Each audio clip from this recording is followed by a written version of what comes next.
Baik, halo. Selamat malam teman-teman di seluruh Indonesia. Eh, Banyak sekali inbox via WhatsApp maupun inbox via Facebook yang menanyakan kepada saya bagaimana sih pengalamannya kemarin sempat terkena bisa dikatakan positif COVID-19 ya. Jadi buat teman-teman yang mau bertanya silahkan bertanya saat ini, saya akan jelaskan. Saya ceritakan dulu terakhir di Blitar, saya 2 hari berturut-turut memang waktu itu kondisi tubuhnya, kesalahan saya sendiri itu memang tidak fit ya. Jadi saya kurang menjaga kondisi tubuh waktu itu. Waktu acara di Blitar 2 hari itu, 2 hari berturut-turut saya tidak makan dari pagi sampai sore hari. Jadi saya lupa makan gitu. Itu yang pertama awalnya membuat diri saya terserang. Posisinya waktu itu kemungkinan terserangnya masih di area Blitar ya. Jadi begitu setelah dari Blitar yang hari kedua itu saya tidak makan sampai sore juga. Kebetulan juga makan waktu itu hidangannya sangat pedas ya. Jadi keadaan kondisi tubuh saya waktu itu langsung drop. Cuman saya pikir waktu itu saya mengalami radang tenggorokan biasa gitu, karena saya biasa radang tenggorokan gitu. Keesokan harinya kami pulang dari Blitar sampai ke rumah itu kondisi tubuh sudah tidak karuan lagi. Jadi waktu itu meriang parah, badannya menggigil rasanya. Saya pulang sampai di rumah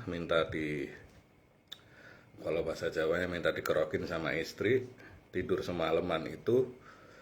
Besok paginya rasanya sudah baikan gitu. Nah di situ saya lengah gitu kan, rasa sudah baikan. Saya masih beraktivitas lagi. Tanggal berapa kemarin berarti ya, waktu hari Minggunya saya berangkat ke Majalengka, yang terakhir, event terakhir itu di Majalengka juga. Saya masih merasa kondisi badannya masih setengah fit setengah tidak gitu. Nah pulang dari Majalengka yang saya kaget, istri saya malah kondisi tubuhnya terserang. Jadi seperti orang ketularan seperti itu dari saya gitu. Nah yang dirasakan utamanya kalau kena COVID itu, yang pertama kita pasti demam tinggi ya. Itu gejala awalnya demam tinggi, tapi demamnya disertai dengan rasa nyeri atau rasa ngilu di seluruh bagian tubuh gitu. Itu ngilunya setengah mati, benar-benar ngilu, dan nyeri gitu. Itu gejala awalnya. Yang keduanya udah pasti rasa itu dan penciuman itu hilang. Saya mengalami itu. Jadi setelah dari Majalengka, kami bersama istri pergi ke laboratorium. Ceritanya saya langsung cross check, langsung swab antigen.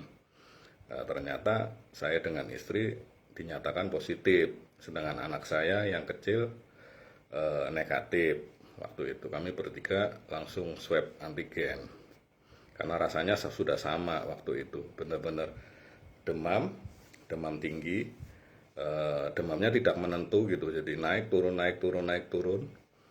tapi disertai dengan rasa ngilu, rasa sakit yang luar biasa di sekujur tubuh. Itu yang gejala awalnya. Gejala keduanya kehilangan penciuman dan rasa waktu makan itu hilang gitu. Nah yang paling parah, kami setelah di swab itu kami masih mencoba isolasi mandiri dengan dengan anjuran obat yang dikasih tahu teman-teman yang sudah pernah kena, kami mencoba membeli obat, lalu mencoba untuk isolasi mandiri. Nah, yang jadi masalah pada saat isolasi mandiri ini adalah karena rasa itu nggak ada, penciuman juga hilang, akhirnya makannya jadi susah gitu. Jadi makan apa aja rasanya mual, makan nasi mual, makan bubur mual, pokoknya makan apa aja rasanya masih mual, tapi obatnya kita terus, gitu ceritanya. Nah, itu yang membuat kondisi tubuh saya dan istri saya dalam 2 hari isolasi mandiri di rumah bukan makin baik, tapi makin drop. Nah, saya baru tahu bahwa COVID yang sebenar-benarnya COVID adalah menyerangnya di daya tahan tubuh. Jadi kalau yang misalnya masih batuk pilek, masih demam saja, itu masih belum bisa, saya bilang belum bisa saya katakan COVID ya. Tapi kalau sudah mulai Anda beraktivitas, lalu hanya aktivitas ringan misalnya dari tempat tidur ke kamar mandi, balik lagi ke tempat tidur, terus seperti orang kehabisan nafas atau kehabisan tenaga, itu baru bisa saya katakan bahwa Anda mungkin 90% terkena COVID gitu. Jadi gejala paling utamanya adalah dia menyerangnya di saluran pernafasan. Begitu Anda aktivitas ringan saja, nggak usah yang jalan jauh, ringan dari kamar ke kamar mandi. Itu balik lagi ke kamar itu udah sengel-sengel, nafasnya udah kayak orang mau kehabisan napas dan kehabisan tenaga. Nah, itu yang parah. Nah, dari situ saya berangkat sama istri. Saya berpikir, wah udah nggak bisa lagi saya isolasi mandiri di rumah kalau caranya begini. Ini akan makin parah, makin drop. Tenaganya akan makin drop dan drop gitu. Jadi yang utamanya itu sebetulnya kalau kena COVID itu rasa kelelahan yang luar biasa gitu loh dalam melakukan suatu aktivitas walaupun aktivitasnya ringan gitu. Itu sudah bisa menandakan bahwa setidaknya Anda pernapasannya sudah diserang oleh virus COVID-19 ya. Setelah itu saya mencoba malam itu setelah 2 hari isolasi mandiri, saya cari rumah sakit. Ada sekitar 3 rumah sakit saya datengin, semuanya penuh gitu. Semuanya penuh, bahkan di rumah sakit di Kota Tegal, rumah sakit umum yang paling besar, kita mau ditempatin di selasar lorong rumah sakit, saking penuhnya orang di situ gitu.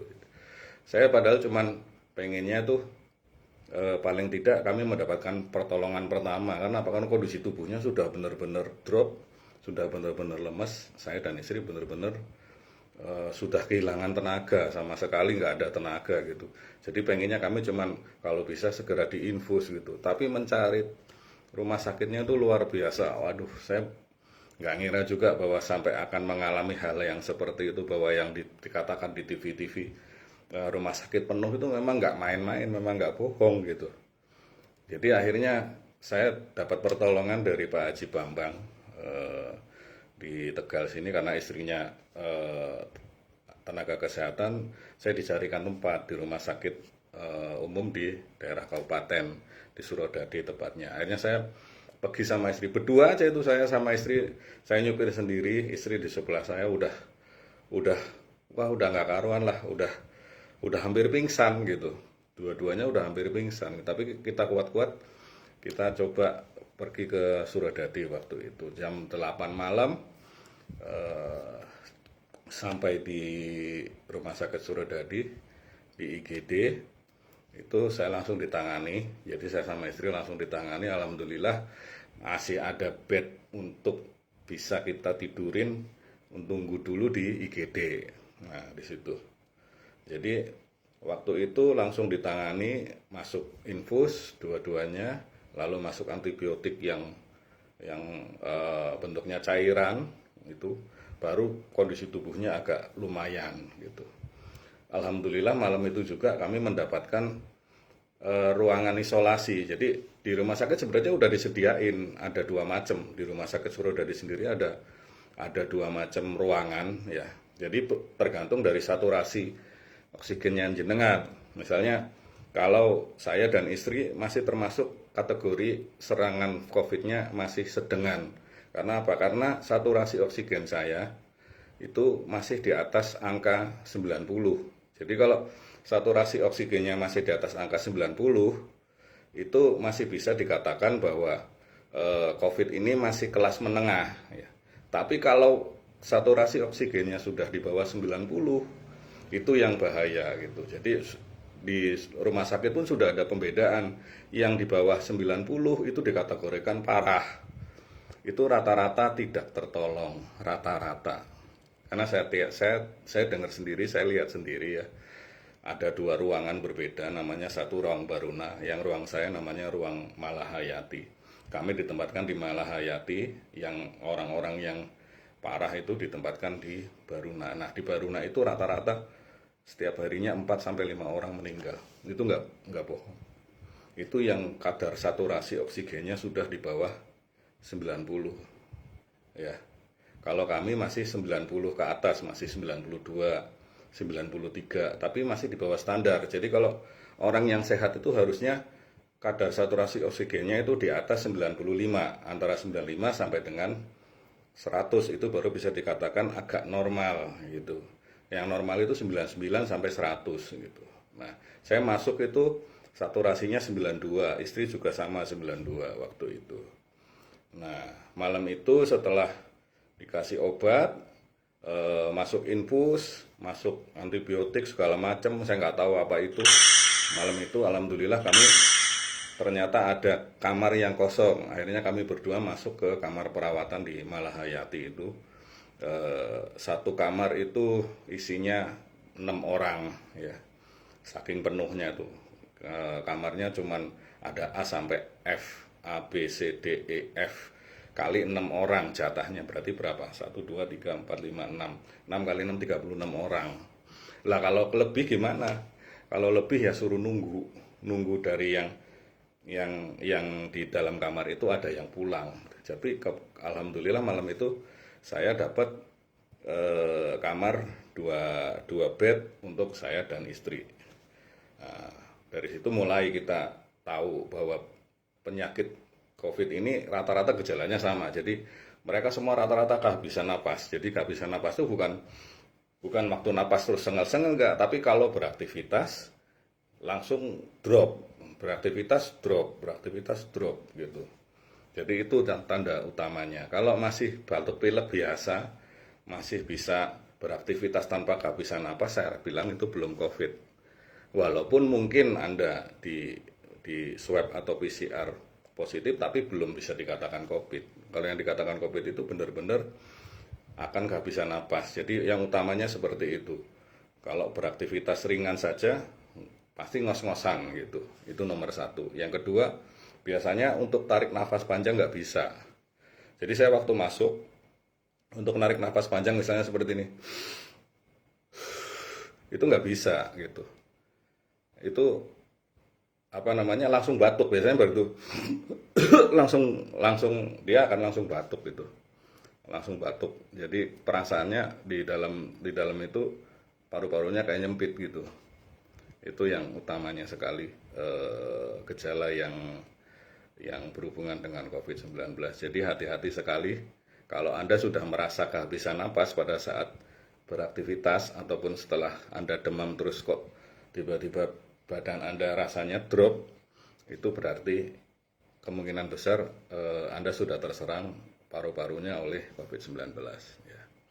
Cuman alhamdulillah setelah 2 hari perawatan, saya kondisinya staminanya kemungkinan bagus. Dan waktu itu saya tidak minum obat berlebihan. Kalau pada saat di rumah sakitnya, yang jelas obatnya yang penting malah justru yang lewat infus gitu. Yang lewat minum saya cuma dikasih antivirus doang. Hanya satu macam obat, itu namanya kalau nggak salah Oseltamivir ya. Oseltamivir itu untuk antivirus diminum 2 kali, satu pagi 1 kali malam. Kalau istri saya dapat 2 obat, dia ada flu-nya soalnya. Ada antivirus sama obat flu. Tapi tidak terlalu banyak obatnya, justru yang banyak akan lewat infus gitu. Jadi kalau sekiranya teman-teman isolasi mandiri merasa tidak kuat, drop, jangan kelamaan, pesan saya. jangan kelamaan. Kalau memang Anda udah yakin bahwa Anda terserang COVID, jangan lama-lama, langsung cari rumah sakit terdekat yang bisa menangani pasien COVID gitu. Jadi jangan takut kena COVID. Sebenarnya yang jadi masalah adalah manakala orang kena COVID, mereka biasanya menyembunyikan apa namanya, kayak alah enggak lah, saya enggak kena lah, saya enggak inilah. Tapi sebenarnya yang tahu diri kita sendiri gitu. Jangan sampai Anda terlambat. Kayak teman-teman saya itu rata-rata yang meninggal itu terlambat. Saya lihat Nun Sewu kayak almarhum Pak Wisman Pusaka, saya lihat beliau di rumah sudah pakai oksigen. Itu berarti saturasi oksigennya sudah di bawah 90. Itu seharusnya sudah tidak bisa dirawat di isolasi mandiri di rumah, harus segera masuk ke rumah sakit. Jadi jangan ragu-ragu masuk rumah sakit, soalnya biaya rumah sakitnya gratis. Benar-benar 100% gratis. Jadi jangan khawatir, kalau memang bisa ya silahkan Anda masuk ke rumah sakit gitu. Jadi jangan sok kuat kita isolasi mandiri di rumah kalau memang kondisi kita drop ya gitu. Silakan Mas Ari Yunansyah yang mau di-share atau yang mau bertanya mengenai seputar COVID-19 yang saya alami.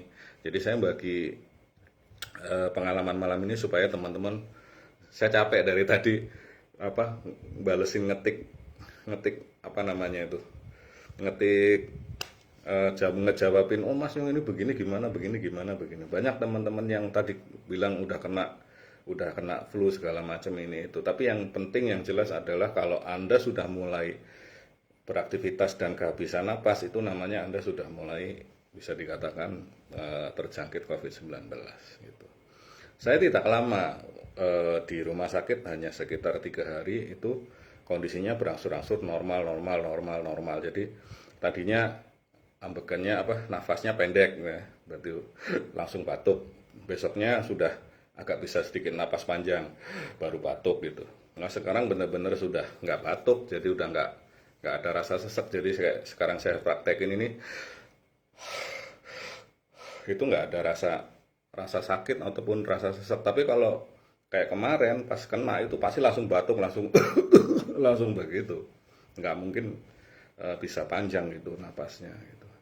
Jadi kalau tandanya Anda mulai normal lagi ya saat Anda beraktivitas, Anda tidak ngos-ngosan gitu. Tapi kalau Anda beraktivitas masih ngos-ngosan, itu berarti Anda benar-benar kena COVID-19. Dan jangan lama-lama, jangan ragu-ragu pergi ke rumah sakit. Karena itu tadi, pengobatannya gratis. Sama sekali, saya pulang dari rumah sakit tidak dimintai dana sepeser pun. Ya, jadi jangan khawatir. Mungkin pemerintah memang beberapa waktu melockdown.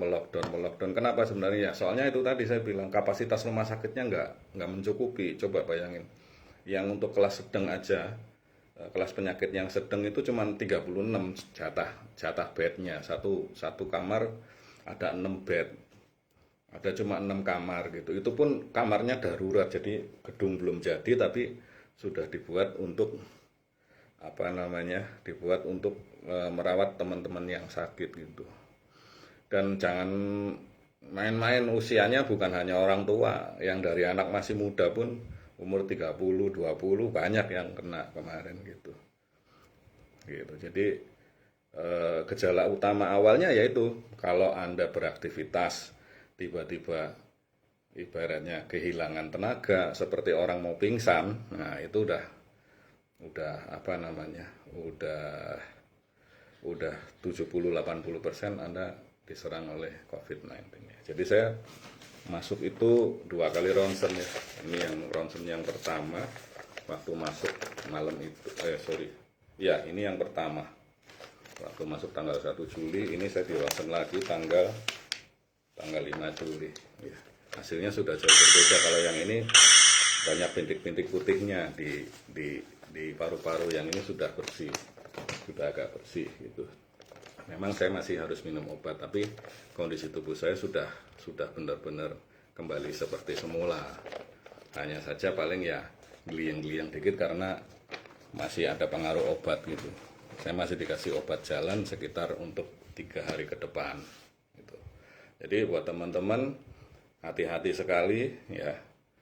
Yang utama virus ini, saya merasa virus ini penyerangnya kalau kondisi tubuh kita memang benar-benar tidak fit. Tapi selama kondisi tubuh kita benar-benar bisa fit, bisa dijaga fit, dan kita menjaga protokol kesehatan, saya yakin nggak akan kena gitu. Jadi hati-hati sekali, jangan mengentengkan jangan mengentengkan hal-hal seperti ini gitu. Betul Mas Ari, memang kalau buat ngomong sih masih agak ngos-ngosan, tapi tidak seperti kemarin gitu. Kalau sekarang ngos-ngosannya ngos-ngosan, masih hitungannya masih wajar gitu. Kalau untuk Mas Niko, saran obat atau vitamin untuk antisipasi. Oke, kalau untuk antisipasi sih yang jelas seperti yang saya share kemarin ya. Kalau Anda udah mulai pilek batuk, yang pertama nomor 1 antibiotik, kedua paracetamol. Yang ketiga vitamin dibanyakin, vitamin C, vitamin D, vitamin E. Itu kalau bisa dibanyakin ya. Kalau Anda ada percaya dengan obat Cina, ada yang bagus namanya Lianhua. Itu saya waktu awal isoman saya ketolong juga pakai obat itu, pakai Lianhua itu. Saya minum 3 kali sehari, 1 kali minum 4 biji. Harganya juga tidak terlalu mahal. Itu agak mending kita bisa sedikit menjaga kondisi tubuh gitu. Yang penting itu tadi, kalau bisa benar-benar kondisinya dijaga supaya benar-benar fit, makannya harus teratur tiap hari ya, jangan sampai lupa makan seperti saya ya. Saya permasalahannya sepele, cuma karena lupa makan. 1 tahun saya keliling nggak pernah kena COVID. Setelah di Blitar saya kena COVID. Kenapa? Saya menyadari 2 hari saya tidak makan. Jadi dari pagi sampai sore selesai acara baru saya makan. Besoknya gitu lagi, dari pagi sampai sore selesai acara baru saya makan. Itu membuat kondisi tubuh saya, imunnya tuh rendah sekali gitu. Nah di situ pada saat ada serangan COVID itu mudah sekali masuk. Tapi kalau imunnya kuat, saya 1 tahun alhamdulillah tidak terkena sama sekali gitu. Nah istri saya sangat cepat sekali ketularan karena dia ngurusin saya gitu.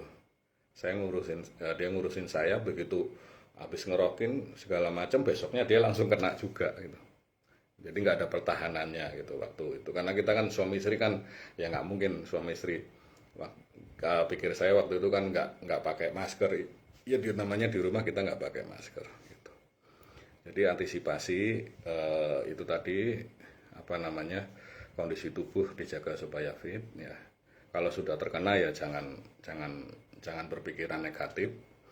Yang penting jangan sampai terlambat. Kalau memang sudah tidak kuat untuk isolasi di rumah, langsung lari ke rumah sakit. Saya anjurin sih, kalau sudah dikatakan positif di swab antigen atau PCR, kalau bisa begini, kalau Anda sudah antigen dinyatakan positif, langsung PCR. Jadi ada ketahuan benar. Karena gini, kadang-kadang ada orang yang di swab antigen itu positif, setelah di swab PCR jadi negatif. Tapi begitu Anda di swab antigen positif, di swab PCR positif, itu udah pasti Anda memang benar-benar terkena gitu. Langsung aja ke rumah sakit, nggak usah isolasi mandiri di rumah. Kalau bisa rumah sakitnya menampung gitu. Jadi kalau selama ini kita nyalain pemerintah, kita salah juga sebenarnya. Kita kurang tepat juga. Karena pada kenyataannya saya merasakan, saya dirawat juga nggak ada biaya sama sekali gitu di rumah sakitnya. Selama 5 hari, istri saya sampai hari ini masih di rumah sakit. Malam ini masih di rumah sakit, masih saturasinya udah mulai naik di 94. Tapi targetnya 99 baru bisa pulang gitu. Ya mohon doanya teman-teman buat istri saya mungkin supaya bisa cepat baik juga gitu. Ya cukup stres juga karena saya nggak bisa nggak boleh nungguin. Karena saya sudah dikatakan dianggap sehat, bed saya mau dipakai sama orang lain yang sakit, yang lagi nungguin bednya. Makanya saya suruh pulang. Saya nggak bisa nungguin istri saya gitu. Saya cuma bisa mantau lewat WA gitu. Jadi ya pokoknya ini pengalaman yang luar biasa sekali. Saya bagi ke teman-teman, yang penting jangan berpikiran negatif, terhadap pemerintah juga saya minta, karena saya yakin pemerintah juga kelabakan sebenarnya menyediakan tempat untuk kita bisa dirawat itu kayaknya memang terbatas sekali gitu. Dari satu rumah sakit itu benar-benar sangat terbatas gitu. Jadi kita maklumin kalau mereka memang kadang tarik ulur dengan kita sebagai pekerja seni ataupun pelaku usaha, karena memang mereka ngontrol jangan sampai di rumah sakit itu overload gitu. Overload itu kalau itu tadi saya katakan, kalau kapasitas cuma 36, kalau sehari bisa masuk 50, itu overload yang sisanya mau ditaruh di mana gitu. Seperti itu. Jadi ya kita sama-sama hati-hati mengurangi supaya jangan sampai kita ataupun keluarga kita terkena jadi masuk ke rumah sakit gitu. Soalnya untuk yang benar-benar sudah kena COVID itu 80% pasti akan masuk rumah sakit. Saya nggak yakin dengan yang namanya isolasi mandiri di rumah, kecuali memang kondisinya masih bisa tertangani di rumah gitu. Tapi begitu kita sudah benar-benar positif terkena COVID, itu 80-90% kita pasti cari rumah sakit. Itu sudah pasti ya. Jadi jangan main-main dengan hal ini, jangan main-main dengan diri Anda. Kalau memang sudah merasa, langsung, jangan kelamaan. Justru saya tertolongnya karena langsung gitu, nggak pikir panjang, udah ambil mobil sama istri saya gandeng masuk mobil, saya setirin sendiri. Udah, walaupun dalam kondisi yang nggak karuan, tapi saya cari rumah sakit. Gimana caranya? Alhamdulillah masih tertolong, masih ada. Ya, jadi dari pertanyaan-pertanyaan tadi, kalau hanya masih flu-flu biasa, itu saya pikir yang penting antibiotik sama istirahat yang cukup sudah, dia akan reda sendiri. Tapi kalau COVID nggak mungkin. Walaupun Anda istirahat, Anda minum obat, tetap dia akan serangannya lebih dan lebih lagi gitu. Jadi kalau sudah mulai drop ya itu sudah tandanya Anda terkena COVID-19. Ya, sama-sama Mbak Tata, sehat selalu. Ya, barangkali ada pertanyaan lain sebelum saya tutup, silakan Anda bertanya yang masih belum jelas. Jadi jangan khawatir juga berobat ke rumah sakit, karena berobatnya gratis kalau memang Anda benar-benar COVID gitu. Ya, jadi nggak ada, saya sama sekali 1 perak pun tidak ditarik biaya. Saya pulang dari rumah sakit tadi, jadi nggak usah khawatir. Memang pemerintah tanggung jawab gitu. Jadi kita juga agak salah kalau misalnya kita sering nyalahkan pemerintah. Bukan kita belain, tapi setelah saya ngalamin sendiri ya, walaupun ya dengan pelayanan yang seadanya seperti itu, saya udah terima kasih gitu, masih bisa masih bisa tertangani lah di rumah sakit negeri ya, di rumah sakit umum daerah gitu ya. Jadi alhamdulillah kondisi saya sudah bisa dikatakan 80% sudah fit ya, tinggal pemulihan saja sambil terus minum obat. Memang batuk masih ada kecil-kecil, masih keluar dahak sedikit, tapi pernapasan sudah normal. Jadi untuk tadi pagi sampai malam ini saya bawa kerja, saya bawa bersih rumah, semuanya satu rumah saya bersihin sendirian,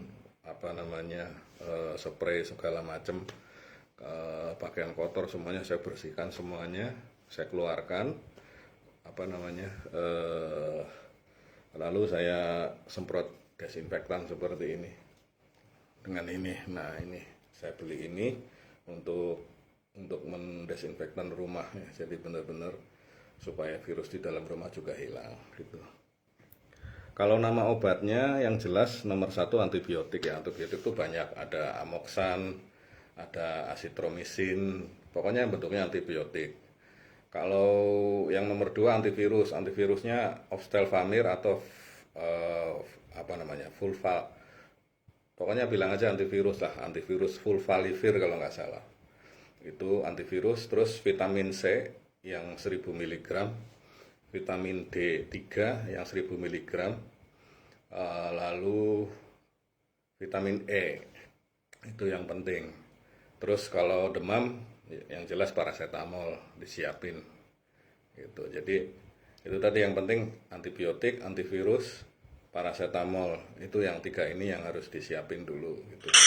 Terus untuk mengembalikan imun tadi ya ada namanya vitamin C 1000 mg, vitamin D sama vitamin E. Satu lagi eh, imbus atau imunos seperti itu yang untuk meningkatkan imun. Anda coba minum saja dulu gitu untuk pencegahan gitu ya.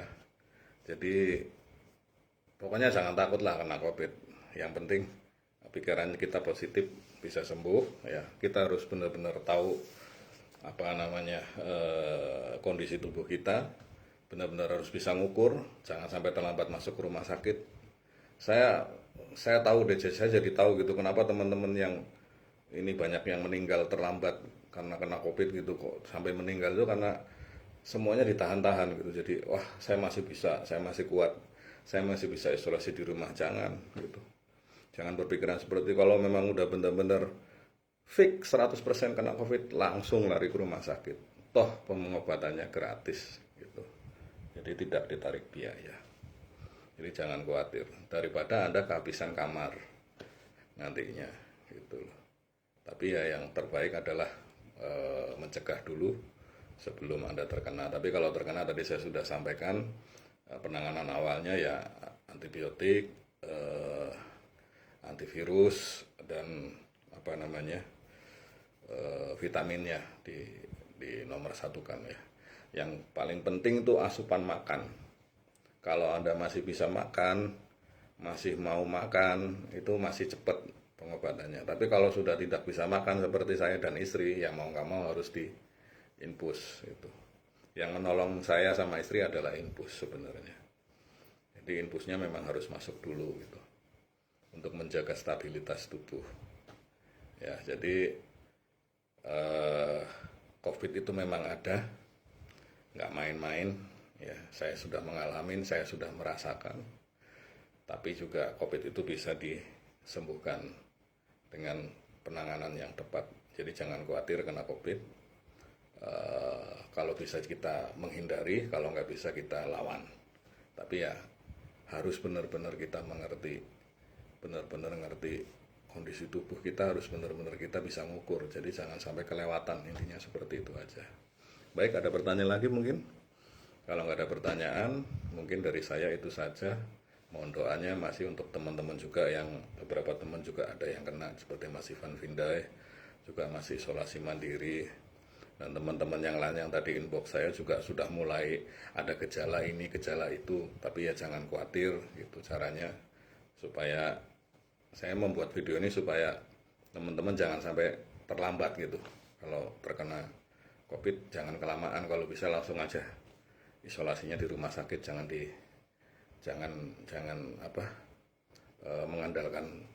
mengandalkan kekuatan sendiri, kayaknya nggak kuat gitu kalau sudah benar-benar kena COVID. Tapi kalau masih kena batuk pilek biasa masih oke lah gitu. Oke, jadi gejala awal itu hanya demam tinggi, di badan ngilu, sangat ngilu sekali, lalu beraktivitas langsung kehilangan nafas ya. Jadi kalau buat beraktivitas ringan hanya berjalan saja sudah habis nafasnya seperti orang mau pingsan gitu. Itu berarti Anda sudah terkena COVID. Yang paling utama itu. Tapi kalau masih hanya penciuman hilang, ini hilang, selama masih tenaganya masih bisa fit, nafasnya masih bisa panjang, belum bisa saya bilang sebagai Anda terkena COVID seperti itu. Oke, itu saja. Mungkin saya ulang-ulang karena banyak yang baru hadir, baru nonton ya. Jadi mungkin nanti bisa diulang dari awal, ditonton kembali kalau ada pertanyaan. Kalau tidak ada, saya terima kasih sekali. Saling jaga kesehatan, selalu ikuti protokol kesehatan ya. Ingat COVID itu benar-benar ada. Jangan kita komplain terus sama pemerintah, kasihan juga. Karena saya lihat memang benar-benar mereka itu tenaga medis itu menghadapi pasien itu setengah mati. Jadi 24 jam itu benar-benar ngurusin kita itu, aduh. Ya walaupun buat kita sih memang kurang diurusinnya seperti itu, tapi ya saya udah terima kasih gitu. Masih ada perawat yang masih mau ngurusin infus macet segala macam ini itu, waduh. Ada yang menggigil kedinginan, ada yang teriak-teriak, ada yang aduh. Saya ngelihat itu benar-benar saya baru tahu gitu. Jadi kita jangan main-main. COVID benar-benar ada, jaga kesehatan masing-masing, ikuti terus protokol kesehatan, masker jangan lupa, jaga kondisi tubuh sebaik mungkin, makan yang teratur, yang bekerja, yang sudah bisa manggung segala macam, makan jangan lupa. Ya, intinya itu. Jadi kita jangan lengah gitu. Saya termasuk orang yang lengah, untung saja saya lengah pada saat saya dikasih istirahat gitu. Itu saya masih bersyukur gitu. Jadi terima kasih sekali. Saya juga kepada pimpinan saya juga saya sangat terima kasih. Jadi pada saat saya memang sudah dikasih istirahat, saya baru kena COVID. Itu memang benar-benar didukung oleh perusahaan gitu. Jadi nggak dilepas sedikit pun, dipantau tiap hari perkembangannya seperti apa. Saya terima kasih kepada bos saya, Pak Kyong juga. Thank you dari Wisdom. Buat teman-teman Wisdom juga ada beberapa teman di kantor yang terkena. Kita tutup juga kantor 10 hari ini, mungkin kita tutup karena ada beberapa teman di kantor juga sama terkena positif COVID-19. Di Jakarta lagi gawat banget pokoknya. Ya, jangan karena Jakarta, di Tegal aja saya kena gitu. Oke, itu saja dari saya. Terima kasih banyak. Mohon maaf kalau banyak kata-kata yang mungkin tidak berkenan. Sekedar saya hanya membagi pengalaman supaya teman-teman tidak salah nanti cara menangani dan ataupun mengidentifikasi bagaimana sih COVID itu sebenarnya ya. Semoga apa yang saya sampaikan malam ini bisa bermanfaat ya. Jadi saya juga mengimbau teman-teman, kembali lagi jangan terlalu kita selalu menghujat pemerintah karena memang benar-benar bingung. Benar-benar bingung. Kalau Anda lihat yang terakhir kemarin saya waktu ditolak di rumah sakit umum di Tegal itu, waduh, itu udah nggak layak lah, nggak layak gitu, digeletak-geletakin seadanya gitu karena nggak ada ruangannya gitu, gimana itu, berarti nggak layak sekali gitu. Tapi apa boleh buat, mereka butuh infus, butuh apa ya di kursi roda di infus ya, cuman duduk di bawah di infus gitu. Ada yang pakai tikar cuman di bawah di infus. Karena saking berebutnya ruangan, mereka nggak bisa cari ruangan lagi karena kapasitas ruangannya sudah benar-benar penuh gitu. Jadi yang punya BPJS maupun tidak punya BPJS juga nggak usah khawatir, kalau masuk rumah sakit daerah itu pengobatan untuk COVID ditanggung 100% sama pemerintah. Jadi tidak ada mengambil biaya sedikit pun ya. Oke, itu saja. Terima kasih. Selamat malam, salam sehat selalu. Mungkin kalau nanti ada pertanyaan saya buka lagi live streaming berikutnya kalau masih ada pertanyaan yang mendesak seperti itu. Terima kasih, semangat selalu Mas Coiri, terima kasih ya, dari Palembang. Hati-hati juga, di Palembang juga sudah mulai banyak menyebar ya. Jadi semuanya saya minta hati-hati, saling jaga diri sendiri gitu. Oke, jaga selalu prokes, jaga kesehatan, jaga imun tubuhnya ya, supaya tetap bisa fit ya, makan yang teratur. Oke, terima kasih, selamat malam. Wassalamualaikum warahmatullahi wabarakatuh.